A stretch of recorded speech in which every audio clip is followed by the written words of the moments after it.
Assalamualaikum warahmatullahi wabarakatuh. Perkenalkan, nama saya Alifia Indah Cahyani, NIM 182121157.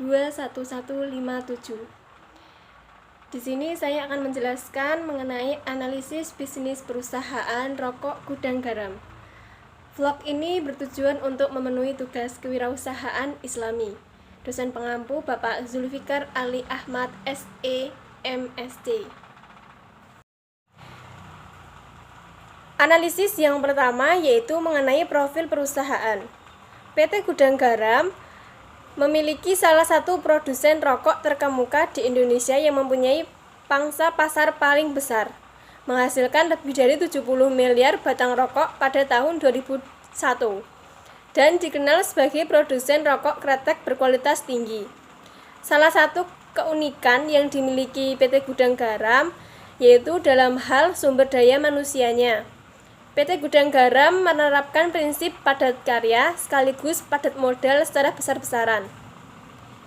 Kesuksesan Gudang Garam tidak terlepas dari hasil kerja keras pendirinya, yaitu Surya Wonowijoyo, yang pandai meramu racikan rokok kretek dengan prinsip bahwa setiap rokok kretek sejati haruslah harum, gurih, dan nikmat, yang kemudian menjadi slogan Gudang Garam.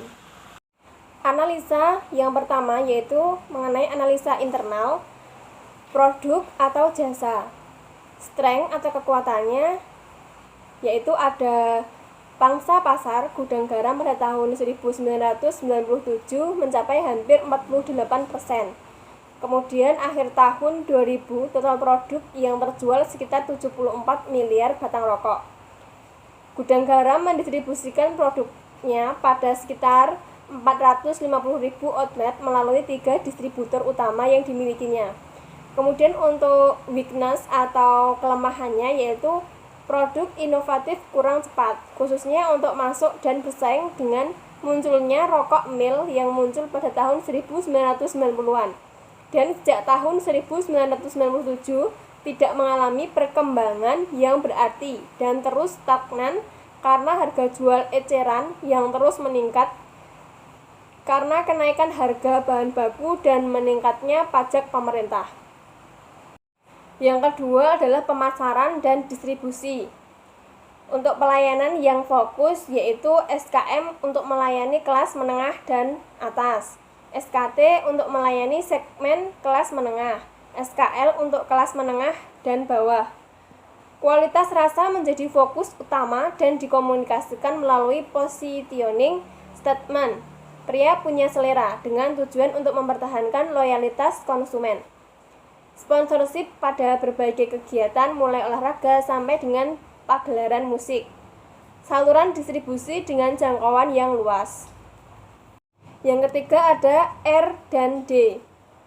Untuk strength atau kekuatannya yaitu kontrol kualitas dilakukan pada setiap tahapan produksi, didukung sistem komputerisasi terpadu, mulai dari penelitian kualitas bahan baku sampai dengan pengukuran akurasi kadar tar dan nikotinnya. Kemudian untuk weakness atau kelemahannya yaitu lamanya proses pengembangan dan riset rokok mil untuk mendapatkan rasa dan racikan yang pas. Kemudian ada kurangnya kemampuan SDM dalam melakukan penelitian dan pengembangan. Dan keputusan yang lambat untuk memulai pengembangan SKM rendah tar dan nikotin. Yang keempat mengenai keuangan. Keuangan yaitu pada saat itu laba perusahaan sejak tahun 1997 tidak mengalami pertumbuhan. Kemudian organisasi untuk kekuatannya yang pertama adalah memiliki filosofi manajemen yang ditanamkan pada setiap karyawan yaitu catur dharma. Yang kedua, melakukan ekspansi usaha pada beberapa sektor industri yaitu industri perhotelan, produksi kertas rokok, perdagangan kimia, properti, dan sebagainya.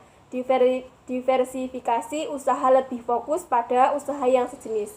Kemudian sudah mencapai tahap global dengan sistem waralaba. Yang keenam adalah manajemen. adanya ancaman untuk gudang garam sebagai pemimpin pasar sehubungan masuknya pemain-pemain baru dalam industri rokok mil. Setelah analisa internal, akan ada analisa eksternal. Untuk analisa eksternal, yang pertama yaitu mengenai pesaing. Beberapa perusahaan rokok ramai memainkan perannya dalam merebut pasar rokok rendah tar, dimulai dari perusahaan rokok Sampurna dengan Amil, Diarum dengan LA, Bentol dengan Starmil, Wismilak, Like, ditambah lagi dengan masuknya para pemain baru di industri pasar rokok mil. Yang kedua, mengenai konsumen, yaitu opportunity dan threat. Yang pertama, adanya segmen market tertentu yang loyal dengan merek-merek tertentu yang terjamin kualitasnya dan sudah pas dengan cita rasa yang diberikan. Kemudian yang kedua, multi segmen gudang garam mempunyai produk untuk berbagai segmen pasar. Kemudian untuk kelemahannya yaitu menyebabkan daya beli konsumen menurun, harga menyamai produk premium. Kemudian perokok baru masuk dalam industri rokok mil. Yang ketiga adalah ekonomi dan teknologi. Mengenai ekonomi, yaitu penarikan saham dengan jumlah besar berdampak pada menurunnya nilai saham gudang garam. Kemudian adanya restrukturisasi utang sindikasi yang harus dibayar lunas oleh anak perusahaan gudang garam, yaitu PT Surya Pamenang sebagai dampak krisis moneter. Kemudian untuk teknologi, kemajuan teknologi menyebabkan gudang garam harus terus berpacu mengikuti arus perkembangan teknologi. Selanjutnya, analisis problem statement.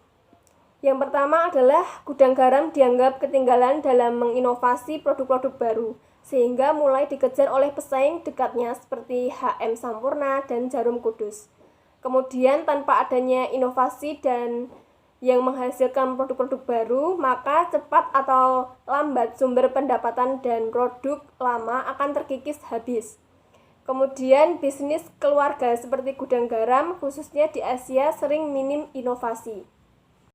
Selanjutnya, strategi yang dipilih. Yang pertama itu mempercepat waktu inovasi produk agar dapat bersaing. Kemudian mempertahankan kepercayaan masyarakat melalui produk yang berkualitas dengan cita rasa yang pas. Ikut terjun dalam produk-produk yang sekarang dilakukan para pesaing.